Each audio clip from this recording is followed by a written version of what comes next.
Most beginners don't realize that they're filming weddings inside a tiny little box. Okay, now kiss.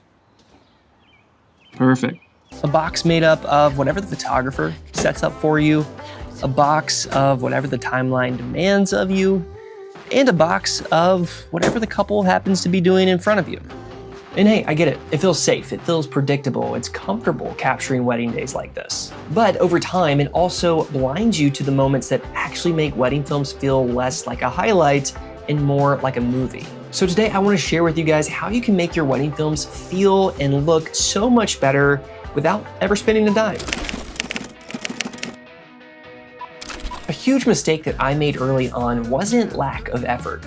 It was fear. Fear of repositioning myself, fear of missing a moment, fear of venturing off to capture cocktail while the photographer's doing family, and then I might miss portraits later. I was simply afraid to step out of the box. So I stayed put. I filmed everything from one angle. It felt safe, but then when I got home, all of those safe shots felt really boring inside the edit. And then you end up cutting, zooming, punching in just so that you can try to create the illusion of variety instead of capturing it on the wedding day.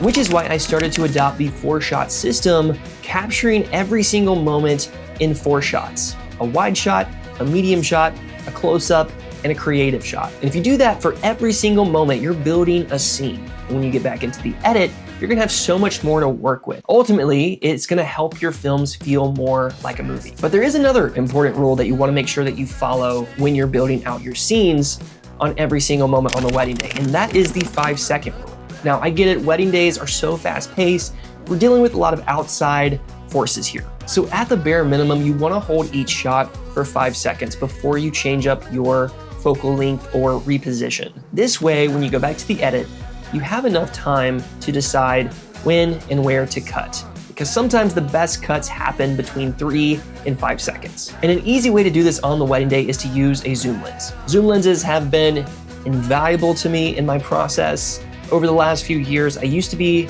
all primes all day, but then zooms they stole my heart because it just keeps me fluid, it keeps me mobile, it helps me capture a variety of shots, and variety really is that secret sauce. But the real magic on the wedding day isn't putting a ton of attention on the couple. In fact, it's actually putting a lot more attention on everyone else. Your couple's the VIP, but the family and the friends, the people around the couple, the people that have molded them, shaped them their entire life, those are the MVPs. They are really the thing that actually takes your film to the next level. And I always say that the reaction shot is oftentimes better than the actual moment.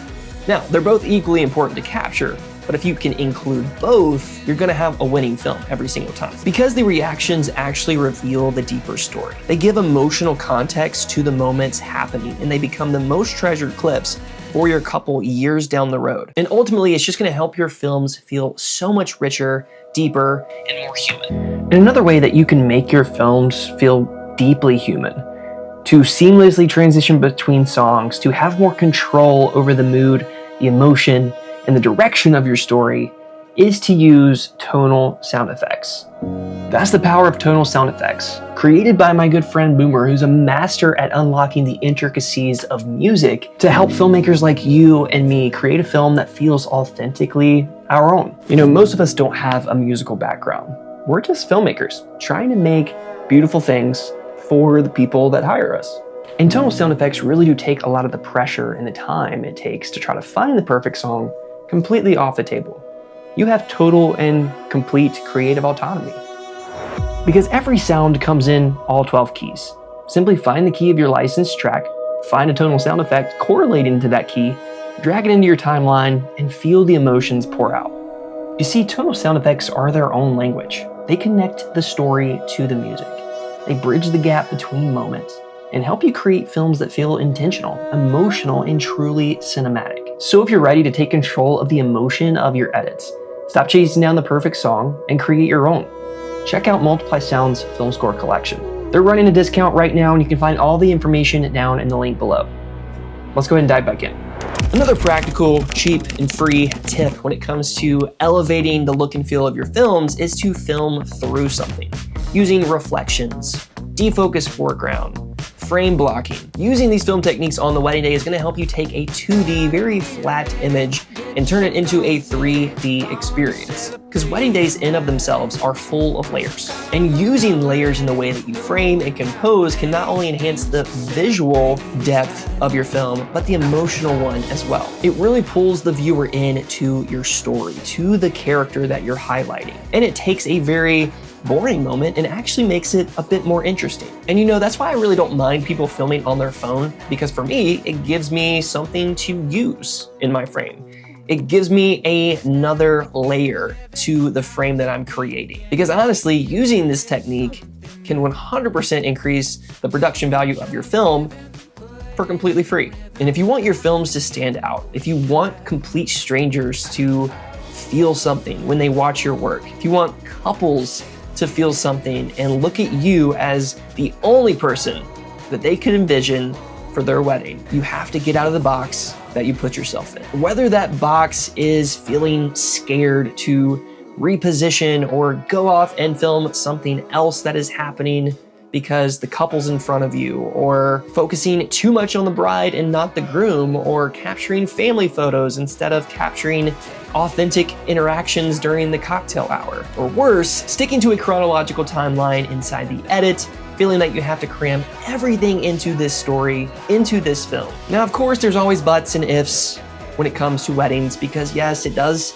also depend on what your couple expects you to produce for them. But this is more about making better films, telling deeper stories, creating more human and relatable experiences through your work. Do you do that by playing it safe, or do you do that by thinking outside the box? Now, the box mindset only happens when you stick to filming what's in front of you, instead of looking everywhere else around you. The poses, the timeline, what's expected of you to capture. And truth be told, getting out of the box is actually pretty simple. You just need to slow down, take a look around, be present on what's actually happening around you, not just in front of you. Prioritize the reaction shots, not just the action shots. Use depth, layers, and reflections to add more emotion to those ordinary moments. And focus on building scenes and not just capturing single shots. Because when you work this way, your films will stop feeling flat and they'll start feeling so much more human. Because you're no longer filming weddings from inside a box, you're telling a story that's happening all around you. But that's it for me. Thanks so much for watching. I hope you found this video helpful and valuable in some way. If you did, it would mean so much if you like, subscribe, comment, go follow us over at How to Film Weddings on Instagram. And until next time, keep creating and telling beautiful stories. Peace.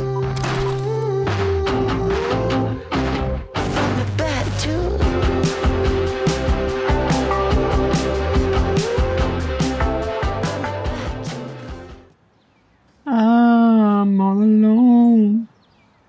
There's no one here beside me. My problems are all gone. But you gotta have friends. Have you guys liked and subscribed yet?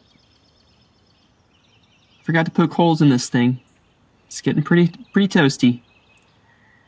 Hard to breathe. A little hard to breathe. But if you guys can hit that red button so I get out of here.